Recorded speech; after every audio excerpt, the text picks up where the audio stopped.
ఏమండోయ్, ఎలా ఉన్నారు అందరూ? చూడండి, ఈరోజైతే మంచి బ్యూటిఫుల్ ఐటమ్ అయితే వచ్చేసిందండి. రా చూడండి, డాల్ ఐటమ్ అండి ఇది.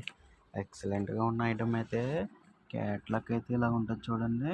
దీంట్లో కలర్స్ కూడా చాలా బాగున్నాయండి. దీని రేట్ ఎంతో కాదండి, 1500 అండి. మన షాప్లో అయితే 750 రూపాయలకి ఆషాఢం ఆఫర్లు ఇస్తున్నామండి. చూసుకోండి, క్వాలిటీ కూడా చూడండి. మా షాప్కి వచ్చి చూసుకుని పట్టుకెళ్ళండి. మీకు ఏది నచ్చుతుందండి చూడండి. శారీ అయితే చాలా స్మూత్గా ఉంటుందండి. 750 రూపాయలకి శారీ అంటే ఆషాఢం ఆఫర్లో మామూలు విషయం కాదు కదండి. మరి ఇంకెందుకండి లేటు, మా షాప్కి అయితే వచ్చేసేయండి. మా షాప్ అడ్రస్ వచ్చేసండి బలభద్రపురం ఉంది కదండి. బలభద్రపురం దగ్గర నంది రామాలయం ఉంటుందండి. నంది రామాలయం పక్కన ఉన్న షాప్ అండి మన షాప్ అండి, శ్రీలక్ష్మి ఫ్యాషన్ షాప్ అండి.